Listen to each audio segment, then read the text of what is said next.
निर्माण का मानदंड।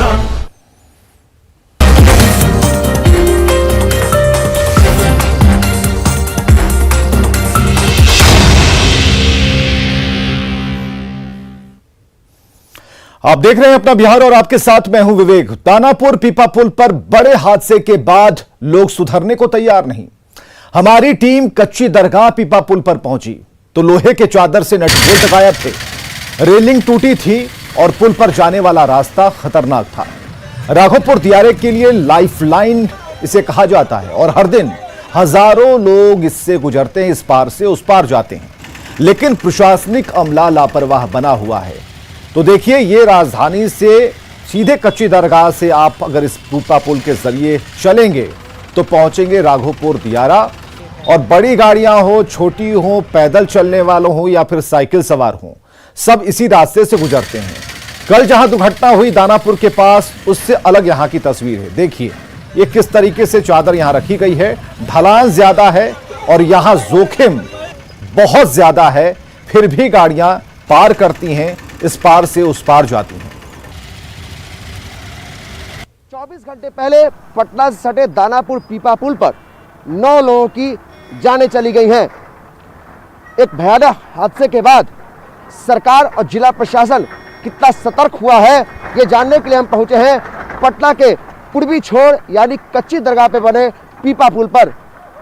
हम यहाँ की तस्वीरें आपको दिखाते हैं। ये गंगा नदी पे बना कच्ची दरगाह पर पीपा पुल है और यहाँ का नज़ारा आप देखिए, ठीक उसी तरीके से जैसे दानापुर पे बने पीपा पुल पे जो बड़ा हादसा कल हुआ है, उससे देखिए कोई सबक जिला प्रशासन ने नहीं ली है।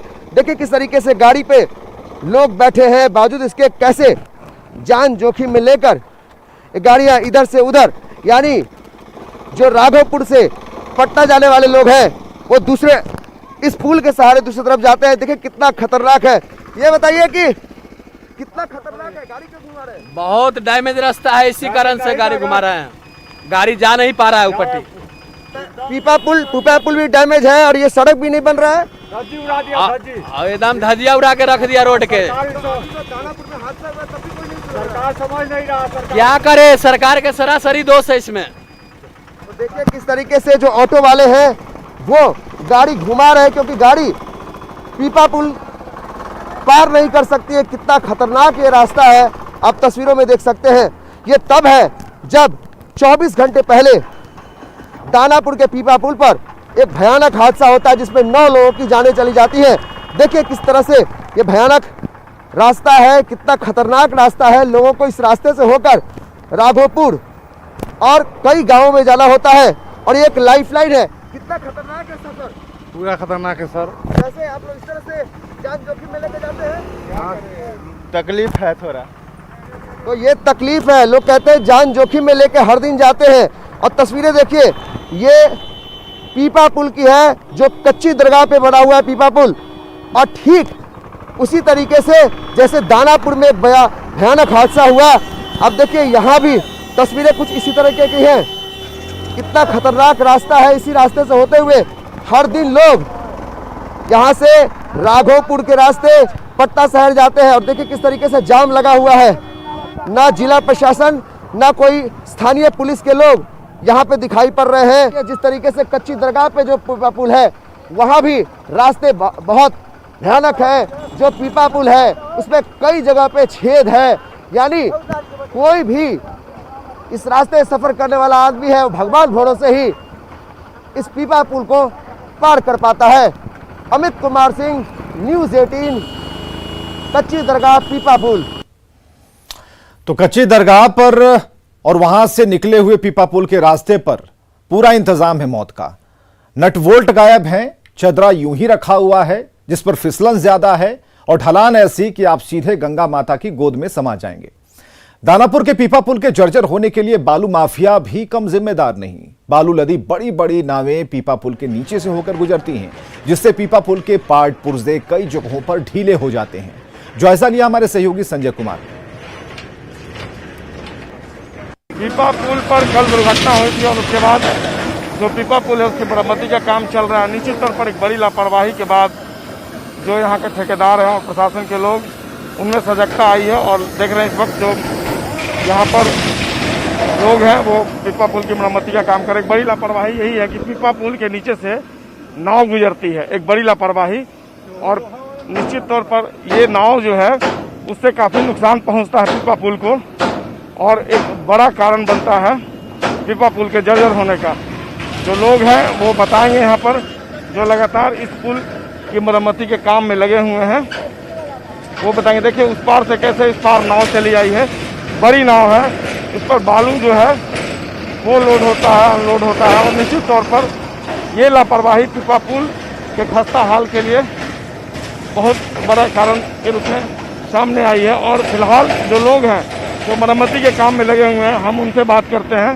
देखिए कैसे पुल के सहारे इस नाव को पार किया जा रहा है, और जो नट बोल्ट है और जो पार्टीशन जो जोड़ा हुआ है वो इसी वजह से ढीला होता, लगातार जर्जर होता जा रहा है। नाव के चलते नाव वाला धक्का मार के नट तोड़ दे रहा है। हम लोग कसते हैं, तुरंत सामने में टूट गया है। ये रोज का है, रोज का है। रोज नाव 150, 200, 400 नाव डेली आ जा रहा है। हम लोग डेली कस रहे हैं नट।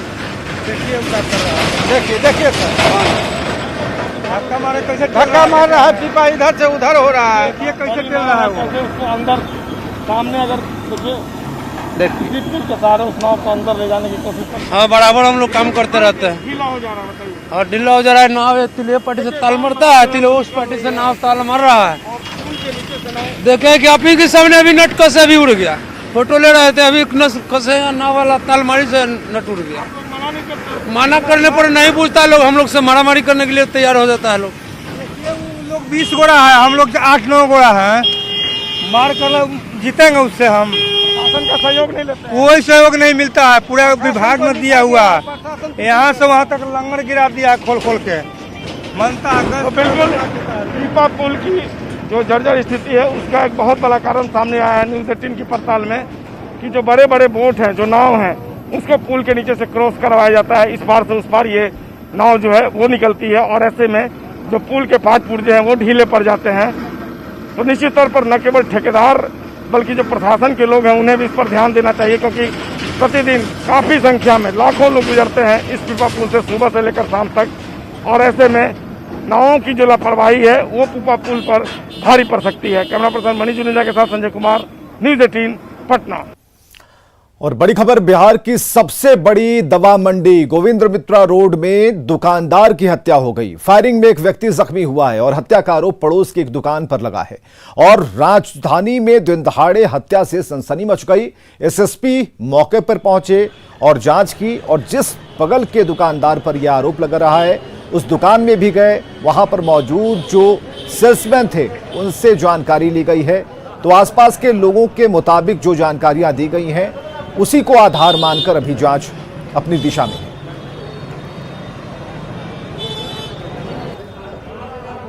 सूबे की सबसे बड़ी दवा मंडी गोविंद मित्रा रोड में दिन दहाड़े एक बड़ी घटना घटी है। यहाँ पर आप देख सकते हैं सर्जिकल और मेडिकल दुकान है, और यहाँ पर जो दुकानदार हैं उनकी गोली मारकर हत्या कर दी गई है, और जो दूसरे कर्मी हैं उनको गोली मारकर घायल कर दिया गया, जिनका इलाज फिलहाल पीएमसीएच में चल रहा है। और मौके पर तमाम जो पुलिस अधिकारी है वो पहुंच गए हैं। कांच बिखरे पड़े हैं यहाँ पर, आप देख सकते हैं। और फिलहाल इस दुकान को बंद किया गया है। जो बगल का दुकान है माँ दुर्गा सर्जिकल, इन्हीं के मालिक पर आरोप लगा है कि उन्होंने ही इस पूरे हत्याकांड को अंजाम दिया है। और फिलहाल इस पूरे मामले की तहकीकात करने के लिए पटना के एसएसपी उपेंद्र शर्मा मौके पर पहुंच गए हैं। कई थानों की टीम यहाँ पहुँच गई है और पूरे मामले की छानबीन जारी है। एसएसपी उपेंद्र शर्मा जो दूसरे दुकान हैं उनसे वहाँ पहुँचे हैं, और जो दुकानदार हैं उनसे पूछताछ कर रहे हैं। निश्चित तौर पर बड़ी घटना कोरोना काल में, जबकि दवा दुकानों की महत्ता किसी से छिपी नहीं है, वहाँ पर इतनी बड़ी घटना को अंजाम दिया गया है। और फिलहाल इस घटना के विरोध में यहाँ पर जितनी दवा दुकानें हैं वो बंद हो गई हैं। आप देख सकते हैं पुलिस पहुँची हुई है। गोविंद मित्रा रोड में कोरोना काल में भी काफ़ी चहल पहल रही थी, और पूरे बिहार से लोग यहाँ दवा खरीदने पहुँचते हैं। बिहार की सबसे बड़ी दवा मंडी है। आप एक तस्वीर देख सकते हैं किस कदर लोगों की भीड़ दिख रही है इस जीएम रोड में। और जो घटना हुई है उसको लेकर पुलिस फिलहाल छानबीन कर रही है। सीसीटीवी जो कैमरा है उसको भी पुलिस संभाल रही है। गोली चली है एक रजनीश मेडिकल है उनके ओनर पर, उनकी मृत्यु हो गई है। बगल में ही दुर्गा सर्जिकल है, उसी के द्वारा गोली चलाए जाने की बात आ रही है। प्रथम दृष्टया आसपास की दुकानें बंद हैं, बात आ रही है, उसको मान के हम लोग चल रहे हैं। एक और व्यक्ति घायल, उसका इलाज चल रहा है। उन्होंने बताया कि जो कारण है उसकी छानबीन की जा रही है। शक है कि बगल के जो दुकानदार हैं उन्होंने ही इस हत्याकांड को अंजाम दिया है। बहरहाल अब ये जांच का मुद्दा है, पुलिस जांच करेगी, इस पूरे मामले की छानबीन करेगी, तो निश्चित तौर पर जो आरोपी है वो पकड़े जाएंगे। लेकिन दिन दहाड़े जीएम रोड में इस बड़ी घटना ने पटना पुलिस की व्यवस्था पर भी एक बड़ा सवाल खड़ा कर दिया है। कैमरा पर्सन मनीष जुनेजा के साथ संजय कुमार, न्यूज़ 18 पटना। और सहरसा के सिमरी बख्तियारपुर में गोलीबारी के आरोपी की उग्र भीड़ ने जमकर पिटाई कर दी है। पुलिस ने किसी तरह भीड़ के चंगुल से आरोपी को बचाया है और आरोपी को थाने ले गई पुलिस। दरअसल इटहरी के मुरली गांव में जमीन विवाद में कल फायरिंग हुई थी और इस दौरान सूरज यादव और एक बच्चे को गोली लगी थी और इसके बाद गुस्साए लोगों ने आरोपी नेवालाल और उसके बेटे रजनीश की पुलिस के सामने ही पिटाई की, जिसका वीडियो वायरल हो रहा है।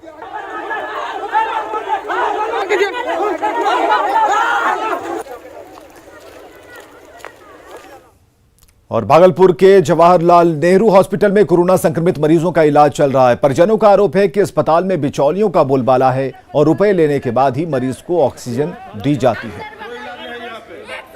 अभी हम खड़े हैं जवाहरलाल नेहरू चिकित्सा अस्पताल में। आप देख सकते हैं कि यहाँ पर परिजनों की भीड़ लगी हुई है और जो लोग हैं वो सीधे तौर पर जो है यहाँ पर भी जो है एक तरह से डॉक्टरों की लापरवाही की बात कर रहे हैं। इन लोगों का साफ कहना है कि यहाँ पर डॉक्टर जो है देखने के लिए नहीं आते हैं मरीजों को और काफी परेशानी यहाँ पर है। ये इस अस्पताल को कोविड डेडिकेटेड अस्पताल घोषित किया गया है, लेकिन जो है यहाँ पर जो मरीज के परिजन जो है लगातार लापरवाही का आरोप लगा रहे हैं। पेशेंट एक सप्ताह से मेरा सीरियस है, डेली जाके बोल रहे सर जाके थोड़ा सा चेक कीजिए। हाँ जा रहे बस इतना को बोलते हैं। सड़ते भी न सिस्टर सड़ती है न डॉक्टर सड़ती है, कोई नहीं। पैसा दीजिए सिस्टर को भी, वो भी सड़ती है। सब घुसखोर सब यहाँ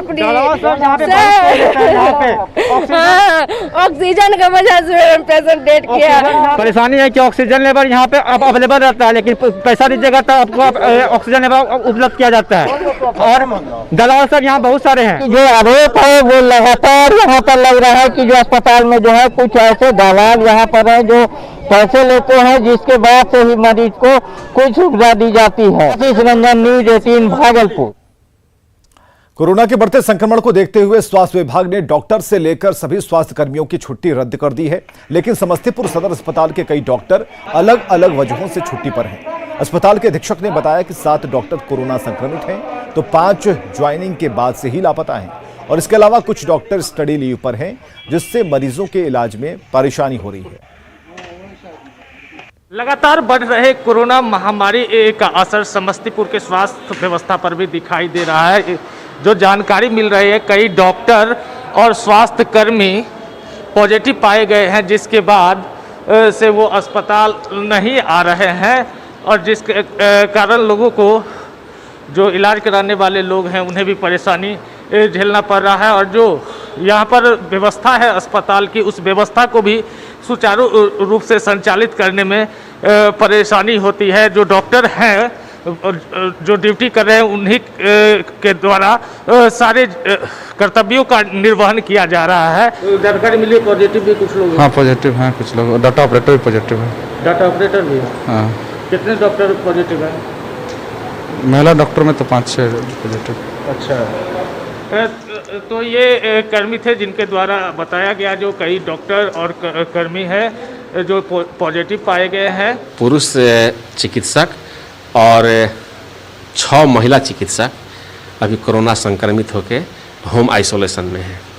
इससे ऑपरेशन कार्य तो सिजेरियन ऑपरेशन कार्य बाधित हुआ है। हाँ, नॉर्मल डिलीवरी अभी हो रही है। जो डॉक्टर या कर्मचारी अस्पताल में ड्यूटी नहीं कर रहे हैं उन पर कार्रवाई की जाएगी। हालांकि कुछ डॉक्टर संक्रमित हैं जिनके द्वारा यहाँ पर प्रमाण पत्र भी दिया गया है। ऐसे डॉक्टर होम आइसोलेशन में हैं और जिसके कारण सदर अस्पताल में कामकाज पर भी प्रभाव पड़ रहा है। Mukesh Kumar, news 18 network, Samastipur. बिहार के स्कूल बंद हैं, लेकिन अब भी 33% शिक्षक स्कूल आ रहे हैं और शिक्षकों की माने तो उन्हें रिजर्व में रखा गया है ताकि इमरजेंसी में सेवा ली जा सके। लेकिन घर से स्कूल दूर होने के कारण शिक्षकों को संक्रमित होने का डर सता रहा है। शिक्षकों से बात की रजनीश कुमार ने।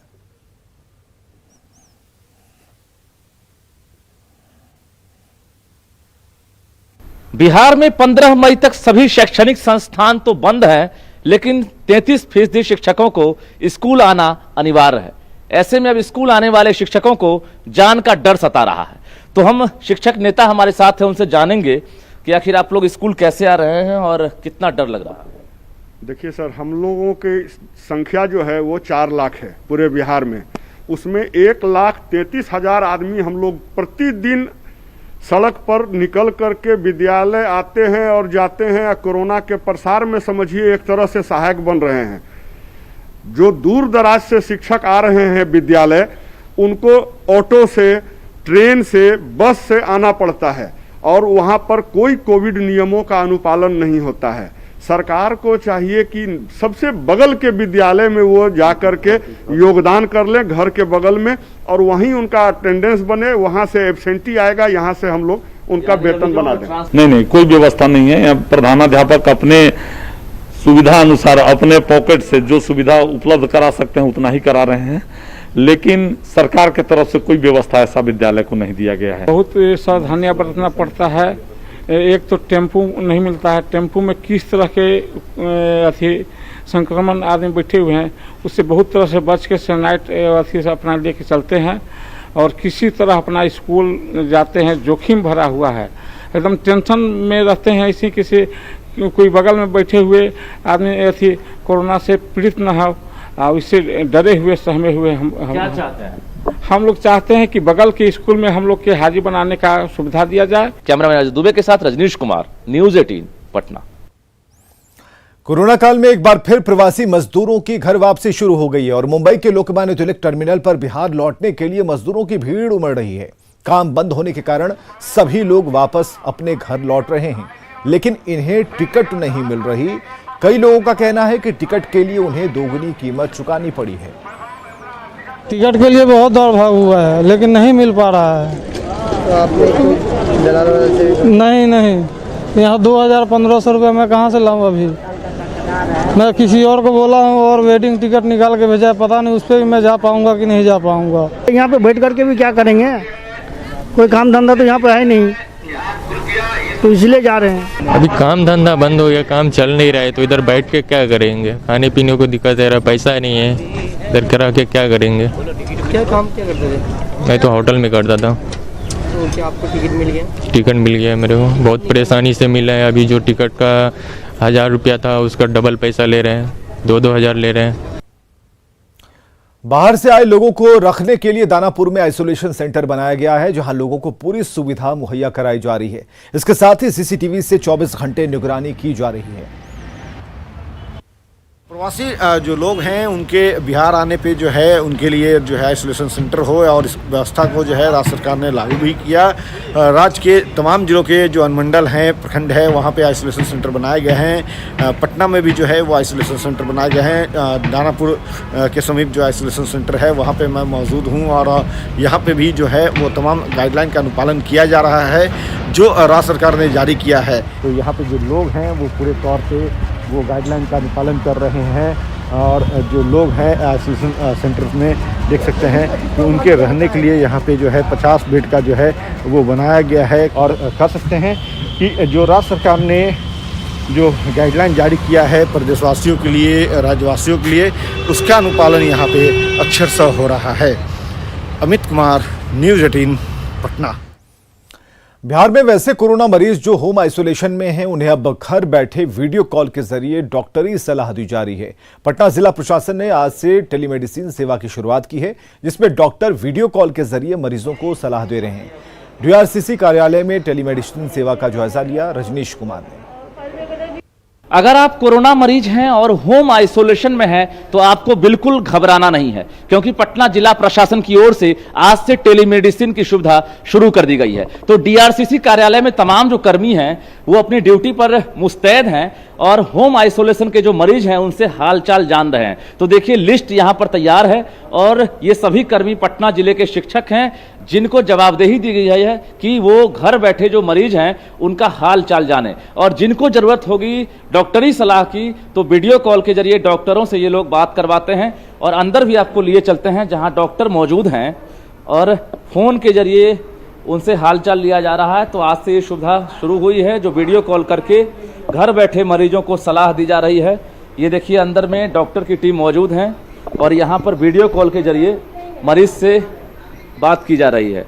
तो हम आपको तस्वीर दिखा रहे हैं पटना जिले के TRCC कार्यालय की। तो आपको भी ज़रूरत हो अगर तो आप डॉक्टर से एडवाइस ले सकते हैं। मरीज को तो बहुत लाभ मिल रहा है, वो संतुष्ट भी हो रहे हैं हम लोगों से बात करके। कुछ भी प्रॉब्लम हो रहा है तो हम लोग फिर सजेस्ट करते हैं उनको कि आगे क्या करना है, और कंट्रोल रूम से हम लोग फिर जहां उनको शिफ्ट करना होता है, एडमिट करना होता है तो उनको किया जाता है। तो कैसी शिकायतें ज़्यादातर मिल रही है जो होम आइसोलेशन में? होम आइसोलेशन में ज़्यादातर शिकायत वीकनेस की है, कैसे रहें हम लोग, क्या करें नहीं करें, किसके साथ संपर्क में रहें नहीं रहें। तो हम लोग पूरा उन लोग को गाइडलाइन देते हैं कैसे कैसे रहना है नहीं रहना है। आप लोगों को गर्म पानी लेना है, भाप लेना है, जो भी मेडिसिन आपको किट मिला है हॉस्पिटल से या फिर आप प्राइवेट से कर रहे हैं तो प्राइवेट से वो आपको लेना है। और कुछ भी अगर कुछ भी प्रॉब्लम हो तो हम लोगों से कंसल्ट कीजिए। हम लोग नंबर दिए हुए हैं उनको, नंबर बता दें।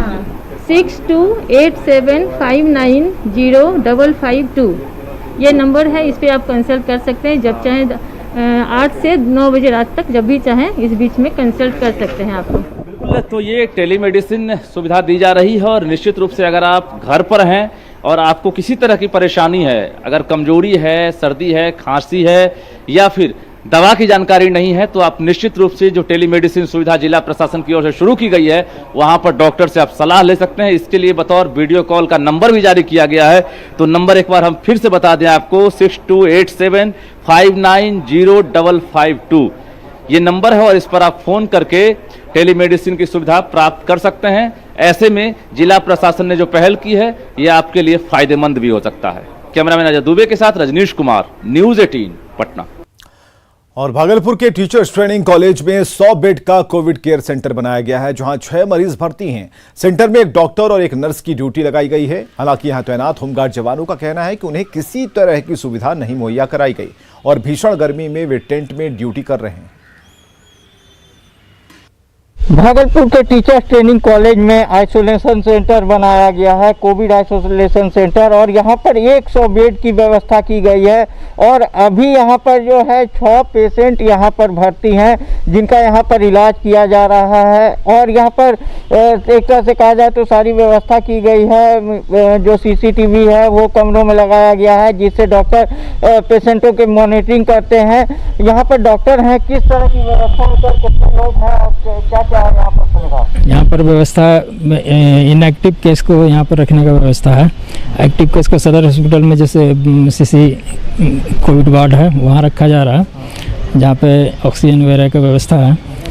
यहाँ पे इनएक्टिव केस जो रहता है पॉजिटिव आता है लेकिन उसमें इनएक्टिव रहता है, तो उस तरह का पेशेंट को यहाँ पे रखने की व्यवस्था है। कुछ जवान यहाँ पर हैं, हम उनसे बात करते हैं। क्या व्यवस्था है आप लोगों के? यहाँ पर हम लोगों के लिए सर कोई व्यवस्था नहीं है, कोई व्यवस्था, न सैनिटाइजर है, न मास्क दिया गया। इसमें धूप में गर्मी में हम लोग मर रहे हैं, क्या कहें सर। किनको 1 जार पानी तक आज तक नहीं आया है सर, तो कोई व्यवस्था नहीं है सर। हम लोग धूप में 5 जवान, यहाँ 6 जवान हैं, सब बेकार हो रहे हैं। यहाँ पर जो होम गार्ड के जवानों को लगाया गया है उनका अलग दर्द है कि ना तो उन्हें सैनिटाइजर दिया गया है ना मास्क दिया गया है। और जो रहने की भी व्यवस्था की गई है वो एक टेंट के नीचे किया गया है, और जिसमें जो है गर्मी के समय में काफ़ी गर्मी लगती है। इतना रूम पड़ा हुआ है सर। आशीष रंजन, न्यूज़ 18 भागलपुर। और आगे देखिए जोहार झारखंड।